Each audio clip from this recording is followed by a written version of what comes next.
Now, just to give I'm you reporting to you from the Web Summit in Lisbon. I've just had a great pleasure of listening to Volodymyr Klitschko, the former world boxing champion, talk about the war in Ukraine and the digitalization of Kyiv in this time. And his colleague was also on stage, but moderating it in a very effective way that really impressed me was Julia Sotska.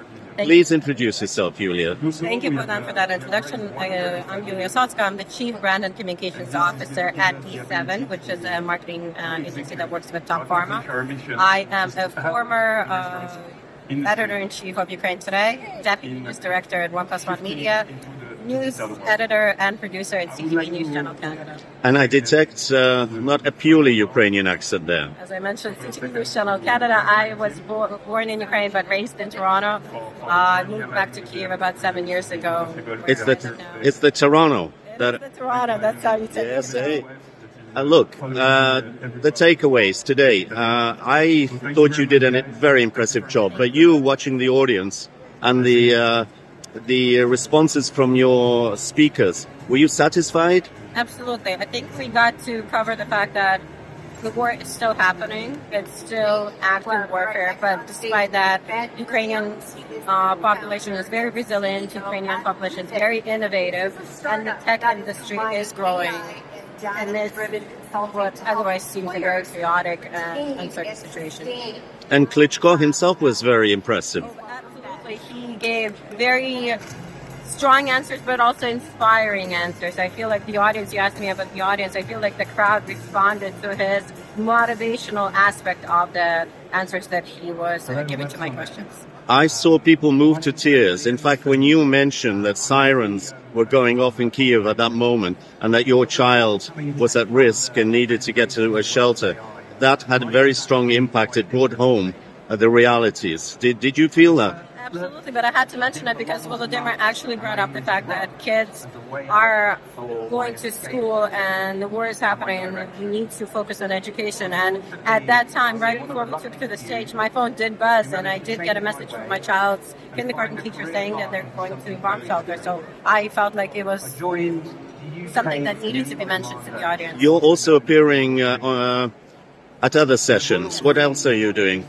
I had 2 talks. I had one talk on Ukraine yesterday. I moderated a pitch competition here focusing on young startups and the ones that are going to be awarded on center stage. Moderated a talk on longevity because I'm very passionate about health tech, pharma tech, and everything that has to do with longevity research. And then I have a talk tomorrow on baby sleep and the product that focuses on sleep training and providing the training not just to children but also to parents. And that's something as a parent that I'm also very passionate about. And in a nutshell, are people interested in Ukraine here? I think there is, despite the fact that we hear a lot of people are tired about the war, hearing about the war, people are tired of getting negative news. I think there is a genuine interest in what is going on. How are you guys still managing? How are you growing? How are you evolving? What can we learn from you? Because yes, war is a very extreme and horrible situation. But the world is going under, there are natural disasters, there are earthquakes, floods, and tsunamis, and all the other aspects that they can have a bit of a background that they can learn from Ukrainians in terms of resilience, but also in terms of how to manage disaster. I'd love to talk for much longer, but final question. Ukraine is holding its own on the front lines. Is it holding its own in the arena of tech and digital in growth in those areas? Absolutely. Ukrainian engineers, Ukrainian talent, and we had a talk on this yesterday, Ukrainian talent is very, very strong. Ukrainian talent is very innovative. And I think the main takeaway here is the fact that Ukrainian talent is the right people that are willing to learn, evolve, and are not afraid to work under very, very extreme and difficult circumstances. Thank you very much. Good luck. Hello, reporting again from Lisbon, from the Web Summit, and I have a very interesting representative from Ukraine's IT digital industries, and I have heard with one ear even the defense sector. Would you please introduce yourself? Yep, my name is Yaroslava. I'm here with a company named Ring. And what do you do? This is the application exactly for the safe weapon handling and how it helps to educate people how to provide the first aid in emergency situation. And I've heard from your colleagues that this is not your first Web Summit. No, this is maybe my 7th Web Summit. So why do you keep coming if you've been here before? Because it's so inspiring. It always help you to have more ideas. It inspires you to start something new or to extend your existing business. It's about networking and connecting with the new friends and met the old friends. So it's not just tourism, there's takeaways as well. For sure. Lisbon, like for the 7th time, it's not really about tourism. It's about that, like, you coming to your old friends to see them. Yaroslava, and you're from Ukraine, yes? Yeah. You've seen the Ukrainian presence here grow. Yeah. Since when have we had so many Ukrainians here? Yeah, so when the big war started in Ukraine, the Web Summit was so open and they invite the Ukrainian IT community, Ukrainian startups, and even Olena Zelensky here. So from the last year, the Ukrainian community just booming here on the Web Summit, and you can always find somebody from Ukraine on the central stage. Right. And what are you taking away this year from it? What are your main thoughts? Important connections, like with Bohdan and Kyiv Post, and for sure some insights, like what will be the next big thing. It's not only about AI, it's also about the defense tech. As even this year we have a NATO stance here. That means that our world understands that we need to change something, not only about selling, but improving our world. Is there much interest in Ukraine in these dark days? Let's say that in Ukraine we see the same direction. It's not about something to provide that we are crying nation, not we about resilience, like Vladimir Klitschko said on the big stage with the Bohdan exactly. And it's about the future, that Ukraine present here the future of the society, of the free and democracy community.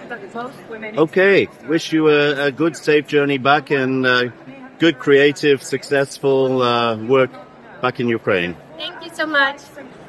And do you think that at this time of war, Ukraine has enough to offer the outside world in the IT tech sectors?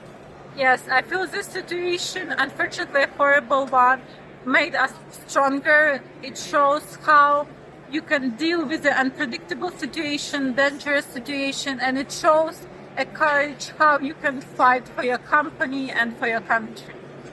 Anna, I've been struck by the fact that many of the Ukrainian representatives I've met here representing tech are women. This is quite a change also on the Ukrainian scene that used to be, I think, dominated more by men. Yeah. We always understand the reasons. First of all, because men not allowed to leave Ukraine, and we understand even to exhibitions, they would still stay in Ukraine to support their businesses, to stay in there. But I happy to see that it's not only the one reason why women representing Ukraine. I saw also example of my amazing colleague who moderating a panels on a website showing importance of talking about Ukraine and different topics. And also I met a lot of amazing women who want to show world how it could be changed, who own the startups, who work for startups, who support them in any other way, as me actually as doing the PR for my company. So I do believe that next year we would not see any difference between it. What are your takeaways? What ideas or sources of inspiration are you bringing back to Kyiv? It's definitely meet more people. On today's panels where Julia moderating, I heard interesting phrase that the most important thing that you can do about your longevity of your life is actually social connections. So Web Summit, it's not only about startups, it's not about only innovations, it's all about to see all these people, how incredible they are, how smart they are. So jealous about them, to be honest, but still to find an inspiration, keep going, keep fighting with yourself, keep fighting for your country, and just like inspired by others and connect. Well, Anna, that's a very inspiring answer. Thank you for sharing your thoughts with us. Good luck in your work. Thank you.